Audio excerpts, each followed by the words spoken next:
이제 한국을 주의 깊게 보지 않으면 한국은 미국마저 집어삼키며 전 세계를 발 아래에 두게 될 것입니다. 유럽을 이미 먹어치운 한국은 세계 제패의 팔부 능선을 이미 넘어버린 상황이라고요. 현재 미국 국방참모회의에서 한국 관련 충격적인 주장이 제기되어 미국 전역이 발칵 뒤집힌 상황이라고 합니다. 그렇다면 도대체 미국인들을 완전히 겁먹게 만든 회의의 정체는 무엇일까요? 안녕하세요. 저는 미국 출신의 존이라고 합니다. 사실 저는 미국 출신이지만 중국에 더 많은 호감을 가지고 있는데요. 왜냐하면 저는 중국계 미국인이기 때문입니다. 제 부모님은 모두 중국인이지만 더 나은 삶을 위해 미국으로 귀화를 하셨고, 그렇게 저는 미국에서 나고 자라게 되었는데요. 그런데 부모님은 저는 중국인의 피를 물려받은 중국의 아들이므로 언젠가는 중국에 도움이 되는 일을 해야 한다고 어렸을 때부터 강조하셨거든요. 솔직히 제가 어렸을 때는 중국이 그렇게나 자랑스러운 국가라면 도대체 부모님은 왜 조국을 저버리고 미국에 정착한 건지 저는 도대체 이해가 안 가긴 했지만 아무튼 저는 중국 출신의 부모님과 중국계 및 중국인 친구들과 지내다 보니 자연스레 이들의 중화 사상에 세뇌되어 버렸습니다. 그리고 부모님께서는 제게 군인이라는 직업을 강력하게 추천해 주시며 제가 어떤 국가에서 자라게 될지는 모르겠지만 미군은 세계에서 가장 강력한 군대고 또 혹여라도 제가 추후에 중국을 선택하게 된다고 해도 미군에서 얻은 지식과 정보들을 중국에 그대로 전해줄 수 있으므로 제게 있어선 여러모로 군인이 되는 것이 맞다는 말씀을 하셨죠. 그래서 저는 자연스레 장교로서 미군에서 복무하게 된 것입니다. 그러다 저는 정말 운이 좋게도 중요 참모회의에 참석할 기회를 얻게 되었는데요. 물론 제겐 발언권은 없었으나 이건 제 추후 진급에도 매우 좋은 기회가 될 것 같았어요. 그런데 그렇게 진행된 참모회의에서 저는 곧바로 경악을 할 수밖에 없었는데요. 왜냐하면 백악관에서 파견된 군사 전문가는 미국의 추후 방산 분야의 전망을 부정적인 시선으로 보며 그 이유를 한국 때문이라고 주장하는 다소 황당한 논리를 내놓았거든요. 그는 한국은 더 이상 예전의 한국이 아니고 향후 미국과 견줄 수 있는 유일한 방산 강국이니 절대로 만만하게 봐선 안 된다는 충격적인 주장을 해오기 시작하더라고요. 그는 한국은 이미 프랑스와 독일 같은 기존의 방산기술 강국들을 진작에 추월한 상태고 이제 한국이 미국을 넘은 세계 최고가 되기까지는 얼마 남지 않았다는 충격적인 분석 자료를 내밀었고 결국 회의실 내부에 있던 모두는 이러한 한국이 모든 것을 제패하는 구체적인 증거 자료에 경악을 할 수밖에 없었습니다. 특히나 저는 중국계로서 수많은 중국인 친구들이 있었고 이들에게 한국의 열악한 면모와 후진적인 점들을 귀에 딱지가 않도록 들으며 자라왔는데요. 저는 한국은 중국의 문화와 역사 등 모든 것을 훔쳐가는 배은망덕한 국가라고 배워왔기에 저는 이렇듯 한국이 주목을 받는 상황에 우라가 치밀어 오를 수밖에 없었습니다. 그러나 발언권이 없었던 저는 백악관 전문가가 대체 무슨 말을 하는지 드러나 보자 싶어 새빨개진 얼굴을 간신히 진정시키며 그의 말에 귀를 기울였죠. 한국은 정말로 특별한 국가고 미국의 자리를 넘볼 수 있는 전 세계 유일한 국가입니다. 러시아나 중국은 강대국이라고 평가받고 있긴 하지만 이들은 그저 양으로 승부를 보거나 아직도 낙후된 기술에 의존하고 있을 뿐이며 이 분야에서 유럽에서 가장 강력한 면모를 보여주는 독일 또한 육군 병력에 전적으로 의존하고 있는 기형적인 모습을 보일 뿐이거든요. 보세요. 여기에 있는 그 누구도 독일의 해군력이 강력하다는 소리는 들어본 적이 없잖아요. 하지만 한국은 다릅니다. 한국은 육군과 공군, 그리고 해군, 심지어 최첨단 방산 기술력과 군사 무기의 양적인 부분까지 고루 갖춘 나라입니다. 한국과 같은 육각형의 능력을 보여주고 있는 나라는 전 세계에서 한국과 미국 단둘일 뿐이므로 한국의 저력은 더욱 특별하다고 할 수 있죠. 한국군의 현역 및 예비군 전력은 또 어떻고요?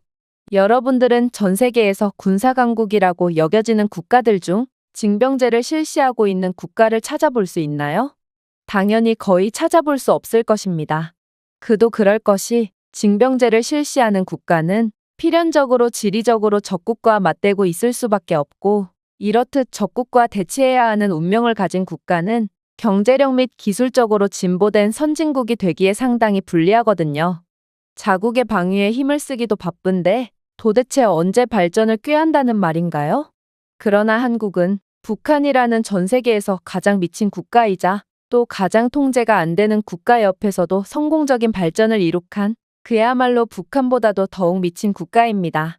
그 결과 한국은 선진국 중 거의 유일하게 징병제를 실시하고 있고 한국은 현역 병력뿐만 아니라 집중 군사훈련을 마친 310만 명 이상의 고도로 훈련된 예비군까지 보유하고 있는 상황이죠. 이 거대하고 즉각적으로 배치할 수 있는 한국의 예비군은 80만 명의 예비군 병력을 갖고 있는 미국이나 200만 명의 예비군을 가진 러시아와 같은 주요 강대국의 예비군 역량보다도 훨씬 강력한 면모를 보여주고 있는 상황입니다. 그런데 여러분, 한국의 그 무엇보다도 소름 돋는 점이 무엇인지 아시나요? 그건 바로 이 미친 국가는 유사시를 대비해서 민간에서 군사로의 효율적인 기술 이전 시스템을 이미 구축해 놓았다는 것입니다. 미국만 해도 관료적인 절차로 인해 민간 기술을 군사용으로 적응하는 데 수년이 걸리지만 한국은 몇 달 또는 몇 주 안에 이러한 전환을 달성할 수 있거든요. 이게 왜 무서운지는 여러분들이 더 잘 알 거라고 생각합니다. 왜냐하면 한국은 세계 최고의 기술 강국이기 때문이죠. 현대와 LG 등의 기술 기업에서 민간용으로 개발된 한국의 첨단 배터리 기술은 유사시에 한국군이 현장에서 조용하고 효율적이며 지속 가능하게 운영할 수 있는 능력을 크게 향상시킬 수 있는데요. 실제로 한국은 민간 기업의 군 분야에 대한 기술 확장으로 자신들의 배터리 기술력을 드론, 휴대용 레이더, 전기 전투 차량에 빠르게 도입했으며 그 외에 한국이 특히나 두각을 나타내고 있는 분야인 최첨단 반도체 분야는 한국의 무기 성능을 극한으로까지 끌어올리고 있는 중이죠. 현대 자동차 그룹이 파트너십을 맺고 제작한 자율 전투 차량은 또 어떻고요? 현대는 한국군과 협력하여 구상부터 운용 시험까지 단 12개월 만에 완전 자율주행 장갑차를 빠르게 개발했고 이러한 자율주행 차량은 병사의 취약성을 크게 줄여 현재 동종 국가와 비교조차 할 수 없는 매우 효과적인 무인 작전 능력을 제공하고 있는 중입니다. 일반적으로 미국이나 유럽의 자율주행 군용 차량은 개념부터 현장 시험까지 3에서 5년이 소요되는 것을 고려한다면 한국이 얼마나 강력한 기술력을 가졌고 동시에 얼마나 효율적인 시스템을 가지고 있는지를 여실히 느낄 수 있는 부분이죠. 그러나 한국의 가장 두려운 기술은 따로 있습니다. 그건 바로 삼성전자와 하나가 협력하여 만든 AI 감시 시스템이죠. 삼성전자는 한국군과 긴밀히 협력하여 밀리초 내의 적의 움직임을 정확하게 파악할 수 있는 첨단 AI 기반 CCTV 감시 시스템을 개발했는데요. 덕분에 한국군은 적의 침투를 즉각적이고 정확하게 식별하여 국가 안보를 획기적으로 강화할 수 있는 실시간 AI 강화 감시 능력을 갖추게 되었고 이는 안정성과 정확성을 높일 뿐만 아니라 병력을 더욱 적재적소에 투입할 수 있어 상당한 이점을 가지게 되었습니다. 그러나 한국이 정말 미친 국가라는 것을 여실히 느낄 수 있는 부분은 따로 있습니다. 그건 바로 한국은 겁을 주면 겁을 줄수록 때리면 때릴수록 주눅 들고 겁을 먹기는커녕 더욱 강해지고 단단해지는 미친 국가라는 것입니다. 한국은 북한의 지속적인 위협과 중국, 러시아의 압박에 둘러싸여 있는 최악의 지정학적 환경을 가진 국가입니다. 하지만 한국이 어떤 길을 걸어왔는지를 좀 보세요. 북한은 2022년에만 40회 이상의 미사일 실험을 실시했을 정도로 지속적인 미사일 위협을 가했지만 한국은 이에 따라 미사일 방어 기술을 빠르게 업그레이드하여 2년 이내에 첨단 요격 미사일의 작전 배치를 달성했습니다.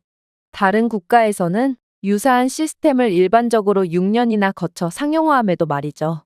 물론 성능 또한 최고인데 한국이 개발한 KM-SAM은 현재 95% 이상의 미사일 요격 정확도를 보여주고 있으며 이는 러시아의 S-400의 70%, 미국의 패트리어트의 85%의 성능을 완전히 능가하는 수치입니다. 더욱 놀라운 건 한국은 안보에 있어서 만족과 안주라는 것은 없다고 느꼈는지 2톤의 인상적인 탑재량으로 최대 800km 떨어진 목표물을 정밀하게 타격할 수 있는 현무포 탄도미사일을 신속하게 개발하여 배치했는데 문제는 이는 단 3년 만에 달성한 성과라는 것입니다.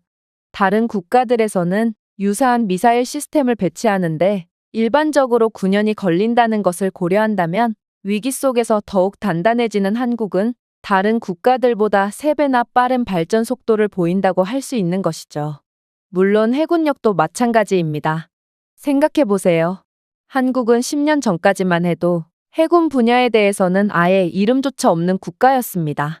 그러나 중국과 북한의 해군 압박이 거세지자 한국은 첨단 수직 발사 미사일 시스템을 갖춘 최초의 3,000톤급 디젤 전기 잠수함을 단 5년 만에 개발하여 배치했습니다.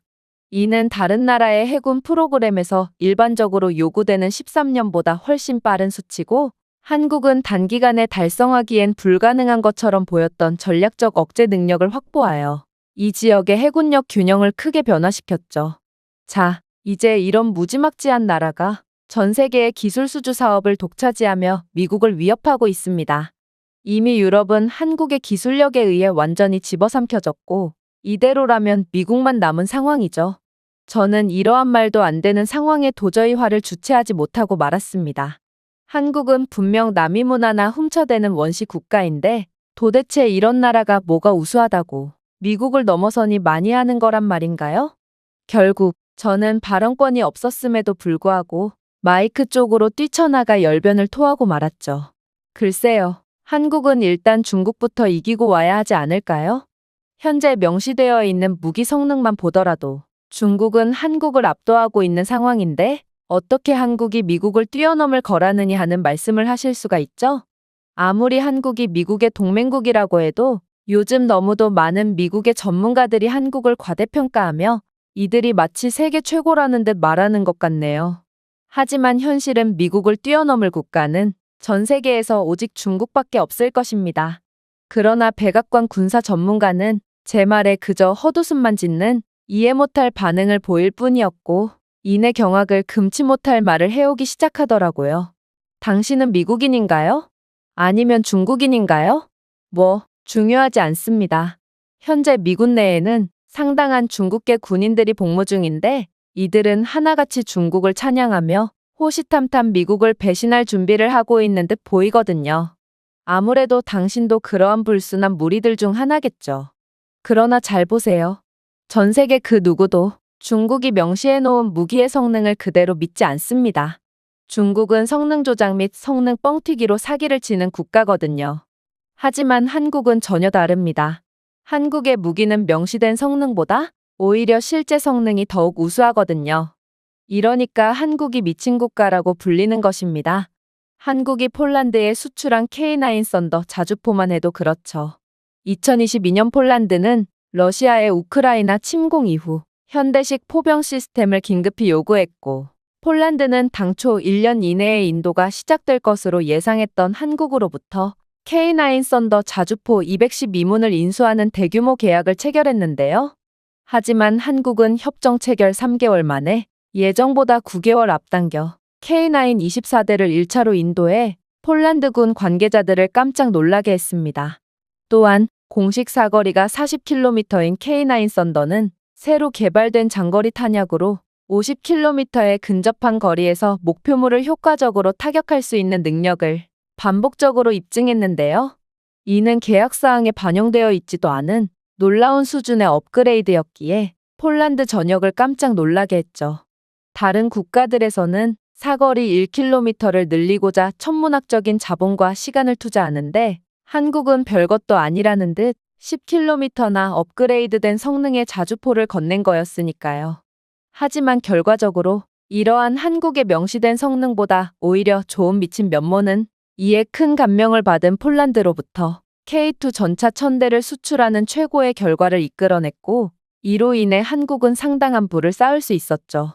심지어 이번 계약을 담당하던 폴란드의 고위 사령관은 대부분의 국가들은 군사 장비를 계약하면 기본 1년은 늦어지고 약속한 성능을 30% 줄이지만 한국은 1년을 빼고 20%의 성능을 더합니다. 이게 바로 우리 모두가 좋아하는 한국식 셈법이고 폴란드는 계속해서 형제의 국가 한국에서 무기를 수입할 것입니다. 라는 이례적인 발표까지 하는 등 한국은 폴란드와도 매우 우호적인 관계를 쌓을 수 있었습니다. 물론 한국의 현대 롯데 및 노르웨이에 수출한 K2 블랙 팬서 탱크는 더욱 미친 듯한 모습을 보여주었죠. 세계에서 가장 진보된 주력 전차 중 하나로 널리 알려진 현대 로템의 K2 블랙팬서는 2023년 노르웨이 관리들에게 전례 없는 조기 인도와 약속된 능력을 뛰어넘는 성능으로 노르웨이뿐만 아니라 유럽 전역에 깊은 인상을 남겼거든요. 노르웨이는 주문한 탱크를 2년 이내에 인도받을 것으로 예상했지만 현대 로템은 생산 일정을 앞당기고 첫 번째 K2 탱크 배치를 예정보다 10개월 앞당겨 14개월 이내에 인도했는데요. 심지어 공식 문서에는 120mm 대포의 최대 유효 사거리가 4km로 나와 있지만 노르웨이는 군사 실험 동안 이 전차는 5km가 넘는 거리에서 일관되고 정확하게 목표물을 명중했다는 사실을 인지하게 되기도 했습니다. 덕분에 노르웨이 육군은 95%를 초과하는 거의 완벽한 작전 가용률을 보고했으며 이는 일반적인 나토 장갑차 평균인 약 80%를 훨씬 상회하는 수치였기에 유럽 전역을 경악의 도가니에 빠뜨렸죠. 그러나 한국의 반응은 더욱 전 세계를 놀래켰습니다.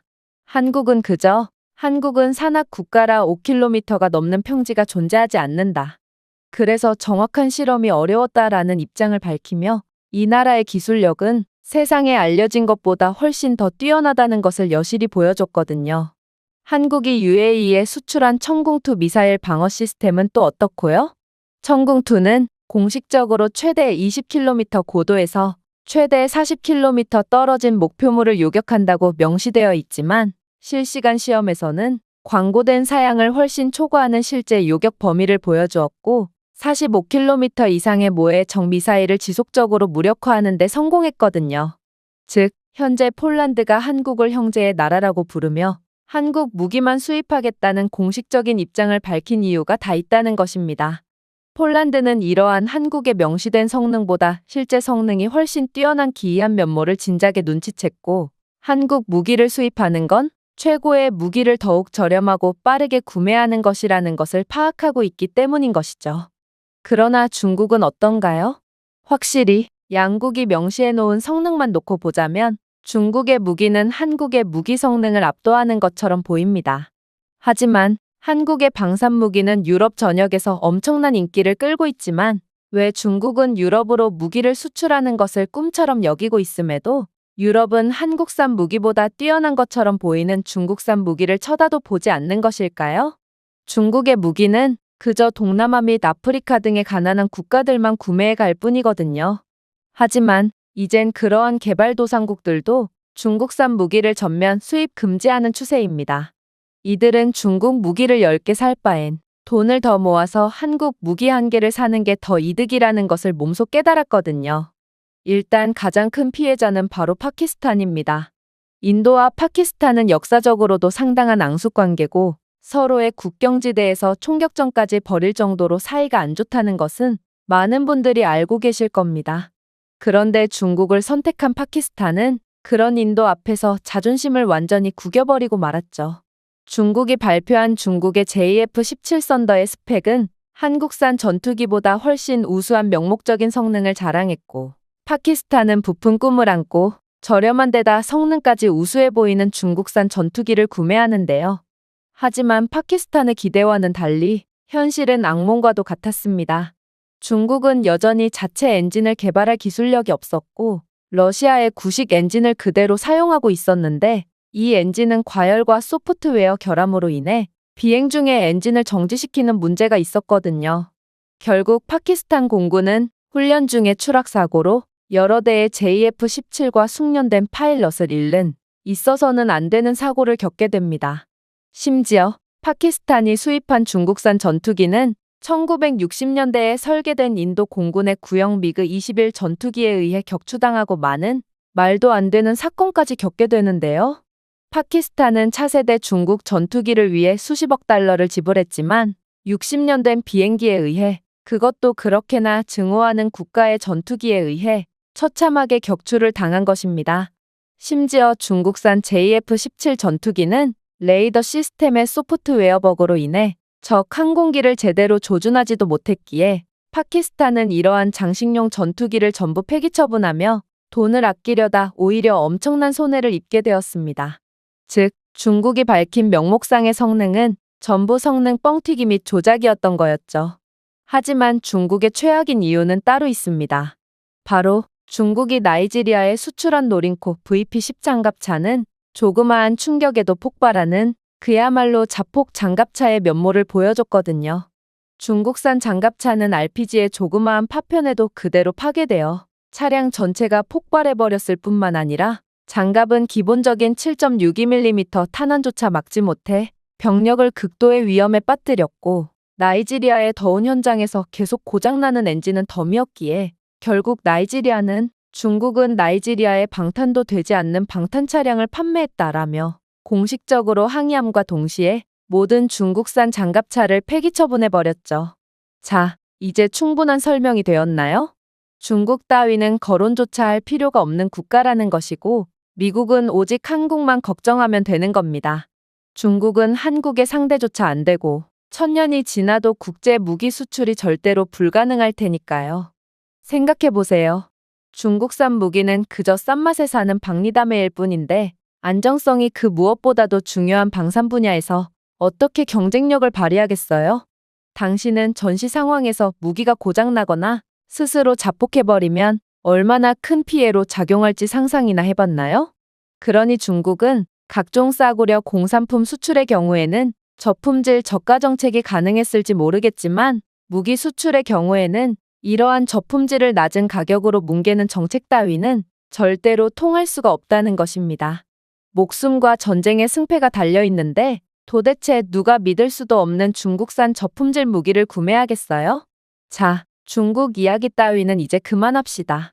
아무튼 이런 한국이기에 미국은 넋놓고 있다간 그대로 한국에 먹히게 된다는 것입니다. 주한미군만 해도 그렇죠. 현재는 한국으로 파견 간 주한미군 중 대다수가 미국으로 다시 돌아오지 않는다는 객관적인 통계까지 존재하는 상황인데 왜 미국의 군사기관들은 이러한 분석 자료에 대응하지 않는 건가요? 우리는 반드시 한국으로 파견 간 미군들이 한국에 자신의 운명을 거는 이유를 분석해야 할 것이고 그러지 못한다면 미국은 10년 내로 한국에 완전히 먹히고 말 것입니다. 저는 그야말로 패닉에 빠질 수밖에 없었습니다. 한국이 이렇게나 우수한 나라였다니 이건 도저히 믿기지도 않았고 믿고 싶지도 않았거든요. 그래서 저는 자기 합리화를 시작했어요. 저는 백악관 전문가는 미국의 동맹국인 한국을 띄워주기 위해 거짓말을 했다고 생각하게 되었는데 도대체 한국 따위의 소국이자 개발도상국으로 가기 위해 미국이라는 나라를 버리는 건 말이 안 돼 보였거든요. 특히나 저는 주한미군으로 파견 가 있는 동료들을 꽤나 많이 알고 있었기에 그렇게 그들에게 직접 연락을 취해보기도 했습니다. 그리고 저는 오랜만에 동료들에게 연락을 돌림과 동시에 경악을 금치 못할 소식을 전달받게 되었죠. 바로 제가 연락을 취하자 한국으로 파견 갔던 동료들은 죄다 미국으로 다시 돌아오지 않고 한국에서 눌러 살기로 결정했다는 충격적인 답변을 건네왔거든요. 저는 이러한 상황에 완전히 넋이 나갈 수밖에 없었습니다. 솔직히 미국은 수많은 중국인들이 불법적으로 건너오면서까지 살고 싶어하는 나라인데요. 그런데 중국인들은 목숨을 걸고 넘어오는 미국을 미국인들은 되려 한국으로 가기 위해 조국을 버리고 있다니 이건 중국의 위대함을 완전히 부정하는 충격적인 상황이었죠. 저는 이러한 현실이 도저히 믿기지가 않았고 직접 한국에 가보지 않으면 안 되겠다는 생각까지 하게 되었는데요. 그렇게 저는 훈련소에서부터 꽤나 친하게 지냈던 데클런에게 연락을 취하게 되었고 그는 안 그래도 혼자 살아서 적적하던 차였다며 제게 흔쾌히 자신의 방을 제공해 주겠다는 말을 건네오더라고요. 그렇게 저는 겨우 휴가를 내서 한국에 있는 데클런의 집으로 향하게 되었습니다. 그리고 저는 도대체 무슨 바람이 불었는지 혹은 한국에 단단히 세뇌를 받아서인지 한국에서의 정착이라는 잘못되도 아주 잘못된 결정을 내린 데클런을 안타까운 눈으로 바라볼 뿐이었죠. 하지만 데클런은 그런 저를 보고 여유있게 웃어 보이더니 이내 충격적인 답변을 건네오더라고요. 존, 너는 오랜만에 봐도 옛날과 똑같구나. 너는 여전히 자기중심적이고 전혀 근거 없는 편견에 사로잡혀 있어. 사실 나는 내가 왜 그렇게 한국을 미워하고 무시하는지 이해가 안 가. 분명 미국은 전 세계 최강이고 많은 미국인들이 자신들의 조국을 자랑스럽게 생각하고 있지만 글쎄 과연 삶의 질적인 측면에 있어서도 미국이 최강일까? 존, 세상은 내가 생각하는 대로만 흘러가지 않아. 잘 봐. 내 생각대로 외국 기지에 배치된 대부분의 미군 병사들은 결국은 정해진 임무 기간이 끝나면 곧바로 미국으로 귀국하곤 해. 그러나 한국은 파견된 대부분의 병사들이 영구 체류를 결정하는 거의 유일한 나라야.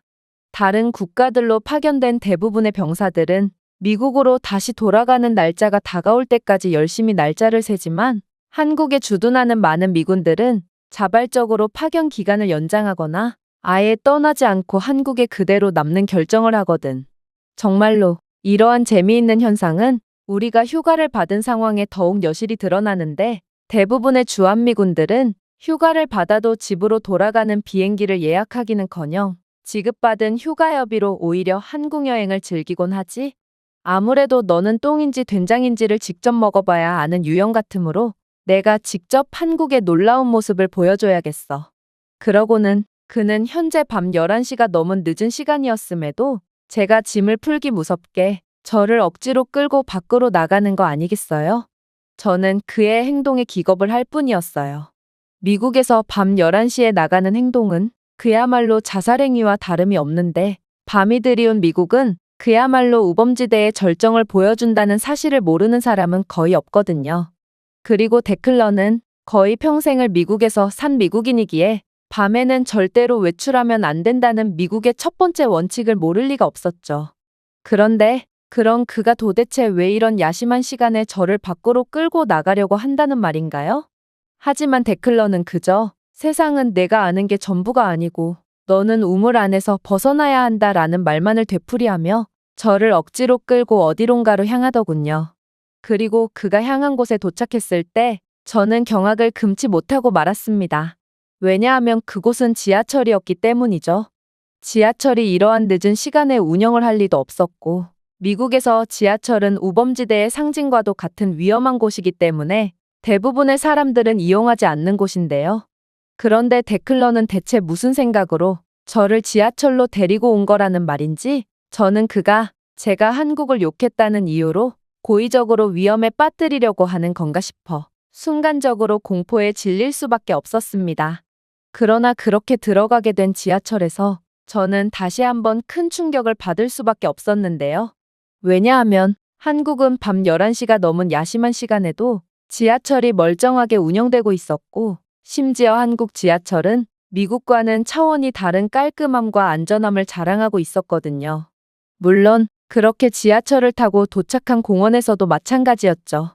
한국은 어떻게 된 게 매우 늦은 시간에도 위험한 기색이 일절 보이지가 않았고 특히나 새벽 시간에 여성 혼자 골목길을 걷고 있는 모습까지 보게 된 저는 도대체 한국은 어떻게 되먹은 국가인가 싶어 완전히 혼절하기 직전에까지 몰리고 말았습니다. 미국에서는 여자나 아이가 해가 지는 시간인 6시 이후에 집 밖을 나서는 건 자살행위로 여겨질 만큼 매우 열악한 치안 상황을 보여주는 게 현실이거든요. 물론 건장한 남성인 저조차도 해가 지면 절대로 집 밖으로 나서지 않으니 한국의 이러한 믿기지 않을 정도로 평화로운 모습은 미국에서 평생을 살아온 저로서는 도저히 적응하기 힘들었습니다. 그리고 데클러는 완전히 넋이나가 입을 벌리고 있는 저를 재밌다는 듯 쳐다보더니 이내 놀라운 말을 건네오기 시작하더라고요. 내 표정을 보니 마치 내가 처음 한국에 왔을 때를 보는 것 같아. 한국은 내 미국에서의 모든 삶을 부정해버리는 것 같은 충격을 주었거든. 일단 말도 안 되게 낮은 범죄율만 해도 그래. 한국은 전 세계 선진국 중 범죄율이 가장 낮은 국가로 어느 시간에 어딜 가나 항상 안전하거든. 저기 봐.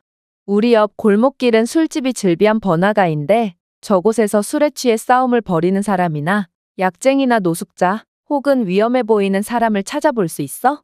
한국의 번화가에서는 그러한 수준 낮은 모습이나 술에 취해 싸움을 벌이는 모습도 절대로 볼 수가 없을 뿐더러 그저 밤을 즐기고 있는 안전하고 교양 높은 사람들의 모습만을 찾아볼 수 있을 뿐이야.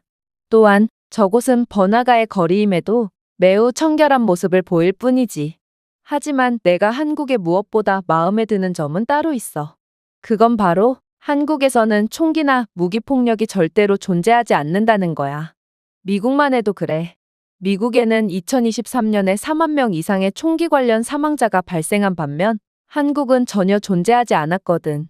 또한 한국에서 강도나 폭행을 당할 가능성은 전 세계 모든 국가들보다 압도적으로 낮은 것이 통계적으로도 증명이 되어 있지. 우리의 미국에서의 삶을 떠올려봐. 미국의 가장 안전하다고 여겨지는 도시들에서도 총기 난사 사건은 매우 흔하고 우리는 우리 자신의 안전을 지키기 위해 개인 총기를 구매해야만 했어. 또한 우리는 혹여라도 술을 마시고 집에 돌아갈 때면 뒤에서 누가 따라오는지를 항상 경계하며 길을 걸어야 했지. 우리는 건장한 남성의 군인들일 뿐만 아니라 시간도 그렇게 늦은 시간도 아닌 오후 9시도 안 된 시간이었음에도 말이야. 그러나 한국은 새벽 시간임에도 불구하고 10대 학생뿐만 아니라 여성들도 아무런 위험 없이 골목길을 통과할 수 있고 무사히 집에 도착할 수 있어. 저기 24시간 운영되는 무인 카페를 좀 봐. 카페 테이블에는 노트북이 덩그러니 놓여 있잖아. 아무래도 노트북 주인은 잠시 화장실을 갔겠지. 너도 알겠지만 미국이라면 주인 없는 저 노트북은 5초 안에 사라질 것이 분명해.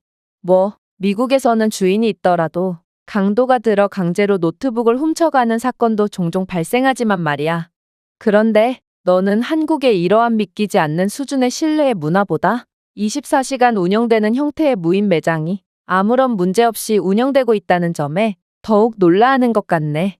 사실 한국에서 이러한 형태의 무인 매장은 매우 흔하게 찾아볼 수 있고 한국은 굳이 무인 매장이 아니더라도 꼭두 새벽에도 모든 편의 인프라를 누릴 수 있는 매우 편리한 국가야. 미국만 해도 치안 문제 때문에 무인 매장 따위는 절대로 운영될 수가 없고 해가 지면 편의점, 식당 등 모든 점포가 문을 닫고 문을 연 점포라고는 주유소가 전부지. 하지만 주의를 봐. 한국은 새벽 시간임에도 세탁소와 편의점, 꽤나 그럴듯한 식당과 카페 등 모든 점포가 멀쩡하게 운영 중이잖아. 세상에 이렇게나 편리한 국가가 또 있을까? 편의점에 갈 때 총에 맞을까봐 걱정할 필요조차 없고 내가 원할 때 언제든 원하는 것을 구매할 수 있는 편의성은 한 번도 겪어보지 않은 사람은 절대로 이해할 수 없을 정도로 삶의 질을 상당히 올려주고 있고 이게 바로 많은 주한미군들이 다시 미국으로 돌아가는 것을 거부한 채 한국에서 평생을 살게 되는 이유야. 저는 데클런의 말을 듣고 완전히 할 말을 잃고 말았습니다. 정말로 한국은 미국의 삶과는 완전히 차원이 다른 모습을 보여주고 있었고 아무리 한국을 무시하고 싫어하는 상태로 한국에 도착한 저라도 이 나라가 더욱 궁금해지고 한번 살아보고 싶다는 느낌을 주기에 충분했거든요.